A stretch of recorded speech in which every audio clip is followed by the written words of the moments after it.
All right, so our next presenter is Kyle Ouellette, speaking on journalism. A how-to guide. His supporting faculty were Dr. Andrea Levy, Dr. Eva Jones, and Dr. Steve Minkler from the honors program. Good. So if you'll join me in welcoming Kyle.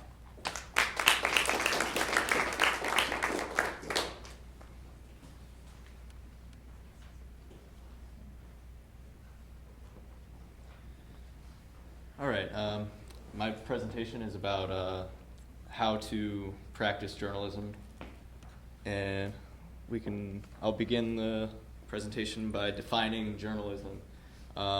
Merriam-Webster defines journalism as the collection and editing of news for presentation through the media, and the type of journalism we'll be going over today is a hard news story, which covers an event rather than going over an interesting person or group, which you usually use that for slow news days.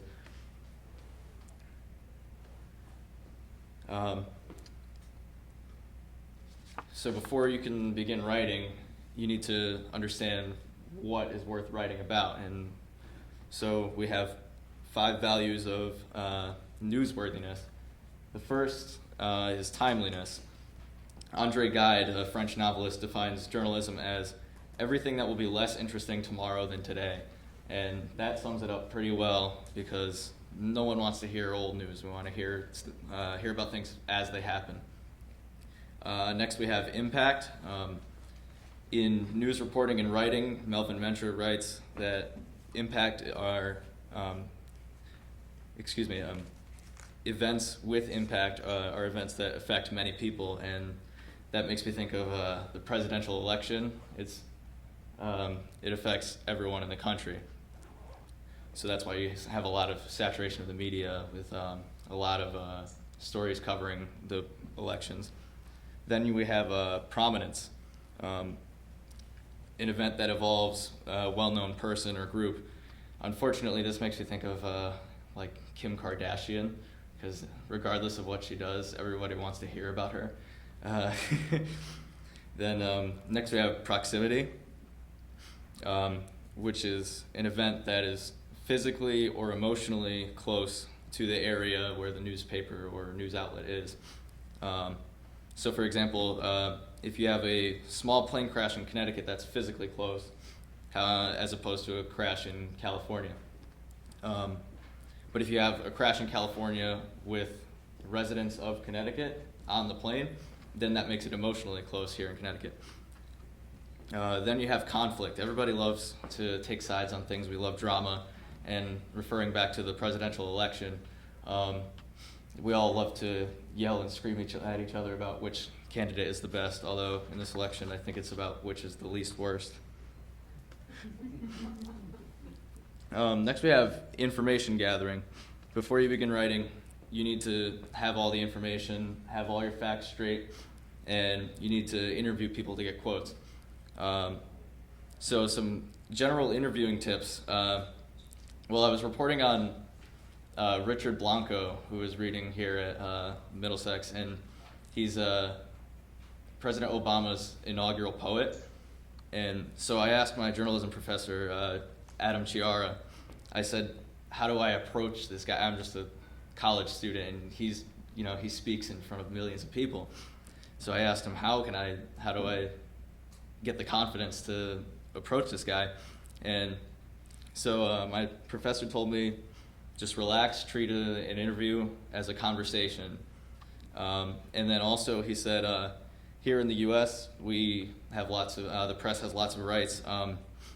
So reporters have rights to information because they're the representatives of the public.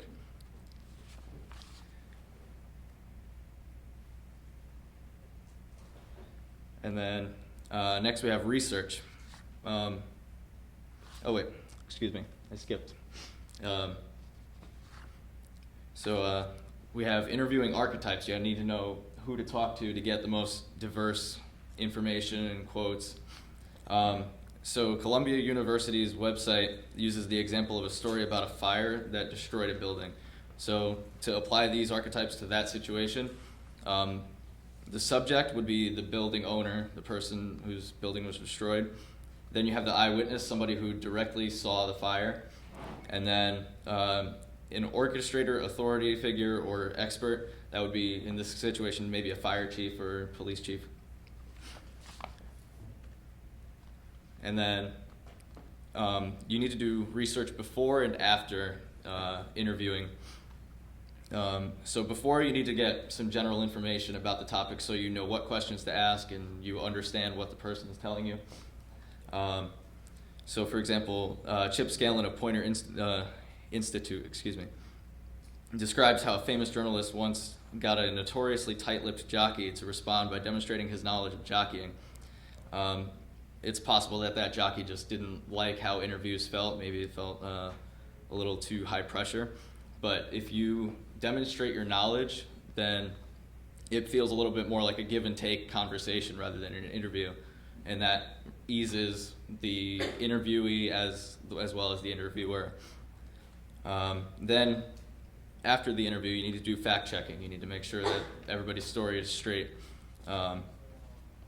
So you can do this in two ways. You can do it with research by just going online and making sure that everything they said is true, or you can do it with logic.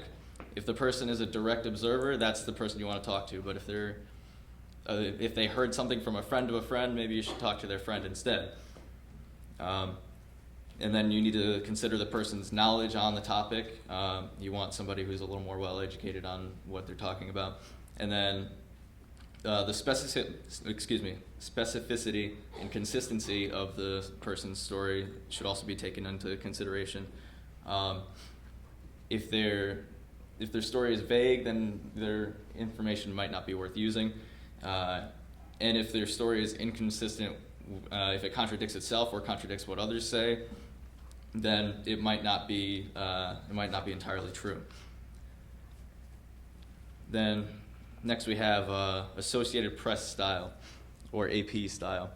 AP style is like MLA or APA format. It's rules of all sorts of boring things like capitalization and numerical figures, but I don't have the time to talk about that, and you're not really that interested. So instead we'll talk about general principles that govern these rules.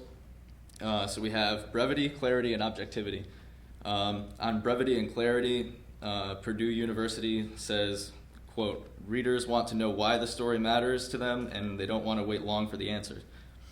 And also, you don't have a lot of room on a newspaper. You need to keep your story short.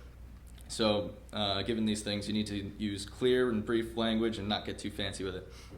And then on objectivity, you need to keep your opinion out of the story. You're just stating facts, you're stating what you saw. You're an observer, you're not analyzing too much. And then next we have the story structure of a hard news story. The first and most important thing is the lead. So to compare it to academic writing, it's like a thesis statement in that it captures the essence of your paper or your article. If someone has 10 seconds to read the newspaper, they should be able to know what happened just by reading the lead. And then going back to brevity again, the lead should be no more than 35 words long. And then next we have the inverted pyramid. This is a general guide for structuring your story.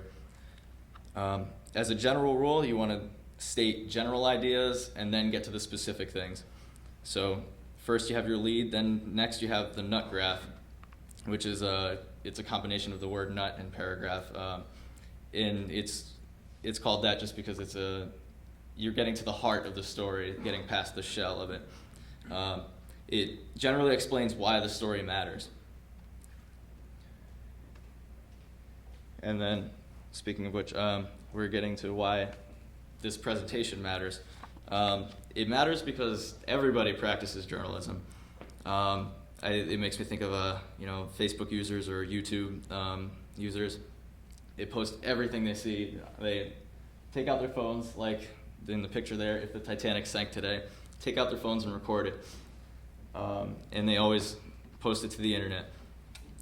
So going back to that definition of journalism, I have the word editing highlighted there because everybody collects news and presents it through the media, but people rarely edit it. And that makes it hard to read. If you're presenting this information, you might lack structure, there are grammatical errors and emoticons for whatever reason, and injecting your opinions. So to answer the question of why this matters, just making better amateur journalists out of everyone here.